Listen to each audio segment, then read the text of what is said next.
Hello everyone, so welcome back to my channel. तो कैसे हो आप सब। तो आज हम एक बहुत ही इंटरेस्टिंग टॉपिक के साथ स्टार्ट करने वाले हैं। हम सब ने ये नेम तो सुना ही होगा, कंपनी।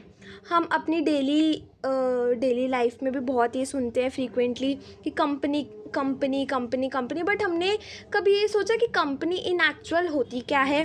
तो आज हम वो देखने वाले हैं कि कंपनी होती क्या है और जो हमारे ये बिज़नेस वर्ल्ड में कौन कौन सी कंपनीज एग्जिस्ट कर रही हैं और भी जो कंपनीज होते हैं उनके डिफरेंट जो टाइप्स हैं, आज वो हम डिस्कस करेंगे। ठीक है, क्योंकि बहुत इजी है। तो a company means a company incorporated under this act और under any other previous company law. तो कंपनी का डेफिनेशन में उन्होंने क्या बोला, company means a company.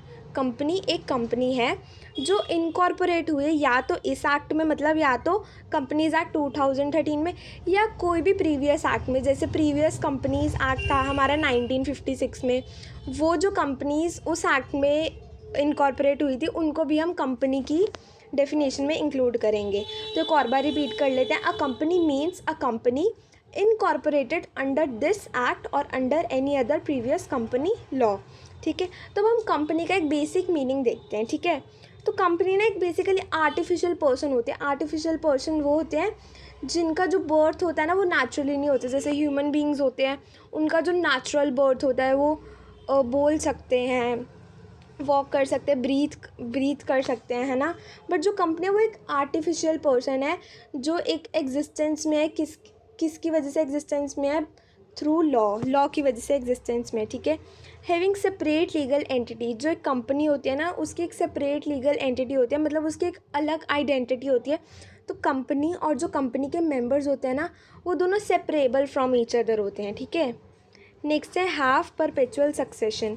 Perpetual succession मतलब देखो, मेंबर्स में कम, लोग आएंगे लोग जाएंगे, but the companies goes for ever. तो इसमें याद रख लेना, मेंबर्स में कम and members may go, but the company goes on forever. ठीक है, कंपनी चलती रहेगी जब तक लॉ उसको टर्मिनेट ना करे। ठीक है, नेक्स्ट है liability of its member is limited.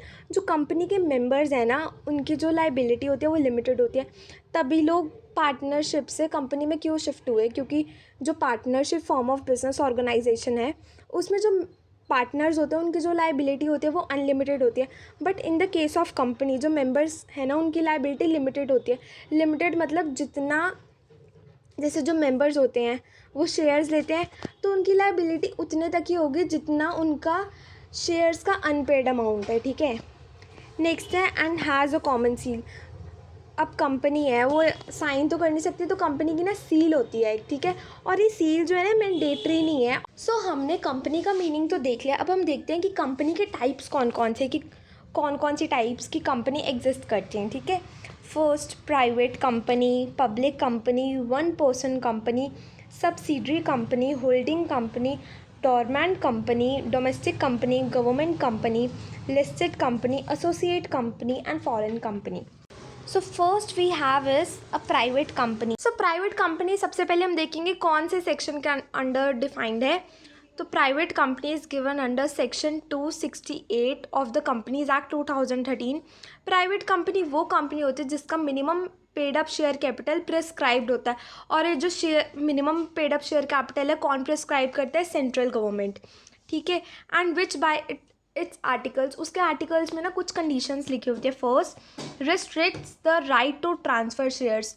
जो प्राइवेट कंपनी होती है ना वो एकदम से फ्रीली अपने शेयर्स को ट्रांसफ़र नहीं कर सकती, उनके पास ना उनके ऊपर रिस्ट्रिक्शंस होती हैं बेसिकली। ठीक है, नेक्स्ट है limits the number of members to 200 and except in case of OPC. जो प्राइवेट कंपनी होती है ना उसको फॉर्म करने के लिए हमें मिनिमम 2 मेंबर्स चाहिए होते हैं और मैक्सिमम की लिमिट है 200।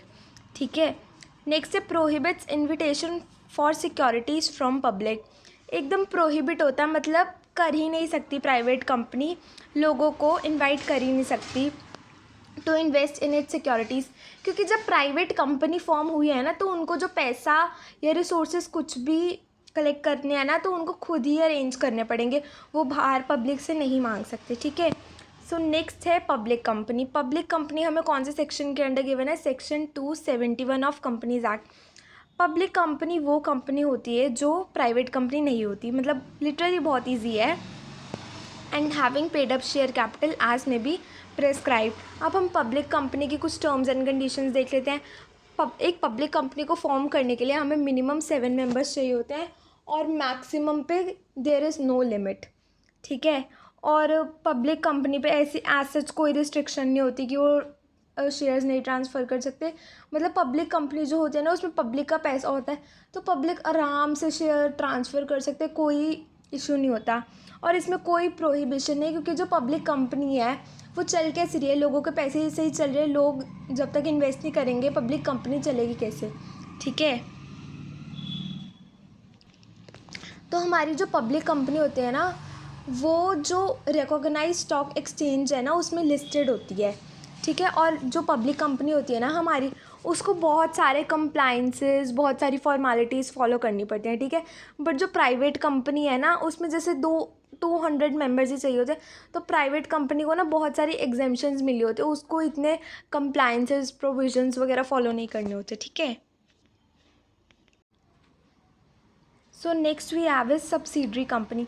सब्सिडरी कंपनी एक वो कंपनी होती है जिसकी कोई और कंपनी उसको होल्ड कर रही है, ठीक है। हम ऐसा भी कंसिडर कर सकते हैं, जो होल्डिंग कंपनी होती है वो पेरेंट कंपनी होती है और जो सब्सिडरी कंपनी होती है वो उसका चाइल्ड होता है, ठीक है। तो सब्सिडरी को जब कोई होल्ड कर रही होती है ना, कोई कंट्रोल कर रही होती है, तो होल्डिंग कंपनी सब्सिडरी को कंट्रोल कर रही होती है, और जिसको कंट्रोल किया जाता है ना उसको हम सब्सिडरी कंपनी कहते हैं। So next we have is subsidiary company. Subsidiary company हमें कौन से सेक्शन के अंडर डिफाइंड है, सेक्शन 287। तो सब्सिडरी कंपनी वो कंपनी होती है जिसकी कोई ना कोई होल्डिंग कंपनी होती है, और जो होल्डिंग कंपनी होती है वो क्या कर रही होती है, वो जो सब्सिडरी कंपनी है ना उसके जो बोर्ड ऑफ डायरेक्टर है ना उसकी कॉम्पोजिशन को कंट्रोल कर रही होती है। मतलब जो जो बोर्ड ऑफ डायरेक्टर्स है ना, उनको मैक्सिमम जो बोर्ड है उसको अपॉइंट कौन करेगा, होल्डिंग कंपनी। जब एक होल्डिंग कंपनी ने अपॉइंट करे हैं तो राज किसका चलेगा, होल्डिंग कंपनी का ही चलेगा, क्योंकि जो बोर्ड ऑफ डायरेक्टर्स है उन्हीं के हाथ में सारी पावर्स होती हैं, ठीक है। नेक्स्ट है controls more than half of total voting power. जब जिस कंपनी में होल्डिंग कंपनी मोर देन 1/2 मतलब more than 50% of voting power होती है, तो वो कंपनी कौन सी कंसिडर करेंगे हम, सब्सिडरी कंपनी। नेक्स्ट है होल्डिंग कंपनी। होल्डिंग कंपनी कौन सी कंपनी है, जिसकी कोई सब्सिडरी है, ठीक है, तो ये भी बहुत सिंपल है। नेक्स्ट है एसोसिएट कंपनी। एसोसिएट कंपनी वो कंपनी होती है जिसमें किसी भी अदर कंपनी का सिग्निफिकेंट इन्फ्लुएंस है। इन्फ्लुएंस है ना, इसका बेसिक मीनिंग ये है कि जो कंपनी के पास no more than 20% of voting power है, more than 20% and less than 50%, क्योंकि अगर वो 50% की लिमिट को एक्सीड करेगी तो वो सब्सिडरी की कैटेगरी में चली जाएगी। So more than 20% and up to 50%, तो ये सिग्निफिकेंट इन्फ्लुएंस का बेसिक मीनिंग है, और इसमें सब्सिडरी कंपनी वगैरह कोई भी इंक्लूड नहीं होती, ठीक है। तो आई होप आपको associate company, subsidiary company and holding company का जो मेजर डिफरेंस है वो आपको क्लियर हो गया होगा, ठीक है। नेक्स्ट है गवर्नमेंट कंपनी। अब गवर्नमेंट कंपनी कौन से सेक्शन के अंडर डिफाइंड है, section 245। Section 245 defines a government company as any company in which not less than 51% of paid up share capital is held by central government, जिसमें कम से कम 51% of paid up share capital कौन hold कर रही है, या तो सेंट्रल गवर्नमेंट या स्टेट गवर्नमेंट या पार्टली सेंट्रल और पार्टली स्टेट गवर्नमेंट होल्ड कर रही है, ठीक है। और इसमें एक और पॉइंट है कि subsidiary of a government company will be a government company only, ठीक है। सो मैंने गवर्नमेंट कंपनी के कुछ एग्जांपल्स भी नोट करे हुए हैं, जैसे एनटीपीसी हो गया, भेल हो गया, और इंडियन ऑयल हो गया, भारत पेट्रोलियम हो गया, ओएनजीसी हो गया। तो गवर्नमेंट कंपनी के बहुत कुछ इंपॉर्टेंट एग्जांपल्स हैं, ठीक है। अब हम ये जो कुछ छोटी छोटी कंपनीज़ हैं ना इनको डिस्कस कर लेते हैं, जिनके बारे में मैंने इतना ब्रीफ डिस्क्रिप्शन नहीं दिया है, क्योंकि कुछ 5-6 कंपनीज़ को आप ले लो, अगर क्वेश्चन आएगा भी तो 15 मार्क्स का आएगा। पहले आपने कंपनी का मीनिंग बता देना है, कंपनी का मीनिंग, कंपनी की डेफिनेशन, फिर नेक्स्ट पेज पे टाइप्स ऑफ कंपनीज़, फिर हाफ पेज पे कंपनीज़ को आपने एक्सप्लेन करना है। तो 6-7 शीट्स तो ऐसे ही भर जाएंगे अगर आप बीकॉम का एग्ज़ाम अपीयर कर रहे हो, ठीक है। सो हम देखते हैं one person company. One person company वो कंपनी होती है जिसमें एक मेंबर होता है और एक नॉमिनी होता है, ठीक है।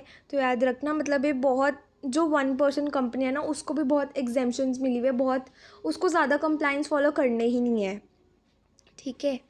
So next we have is domestic company. Domestic company वो कंपनी होती है जो विद इन द कंट्री काम कर रही है, ठीक है।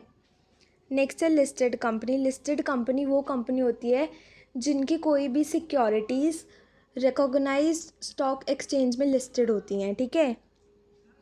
नेक्स्ट है फॉरेन कंपनी। फॉरेन कंपनी वो कंपनी होती है जो इनकॉर्पोरेटेड है आउटसाइड इंडिया, ठीक है, बट उनका प्लेस ऑफ बिजनेस इंडिया में भी है, वो कंपनीज़ होती हैं foreign company. So I hope आप सबको समझ आया होगा। और मैंने ना जैसे कंपनीज़ वगैरह जो डिफ़ाइन करी है ना, इसमें मैंने सेक्शन को हाईलाइट किया है और जो की इम्पॉर्टेंट पॉइंट्स है ना उसको मैंने ग्रीन कलर से हाईलाइट किया ताकि आप उसको एक बार देखो ना तो आपको फटाफट याद आ जाए। जैसे प्राइवेट कंपनी है, प्राइवेट कंपनी में ना आप ये याद कर लो, RLP, R से रिस्ट्रिक्ट, L से लिमिट एंड P से प्रोहिबिट्स, ठीक है। तो आपको बहुत ज़्यादा हेल्प करेगा। और ये जो ग्रीन ग्रीन वाले जो हाईलाइटेड है ना, अगर आप इसको भी देख लोगे ना और अपने एग्ज़ाम में लिख दोगे और इसको अंडरलाइन कर दोगे तो आपके फुल मार्क्स पक्के हैं, ठीक है। टीचर आपको मार्क्स देगा ही देगा, ठीक है। So thank you everyone and bye bye, take care. आपको कोई भी डाउट हो तो do let me know in the comment box. Very best to all of you. Bye bye, take care.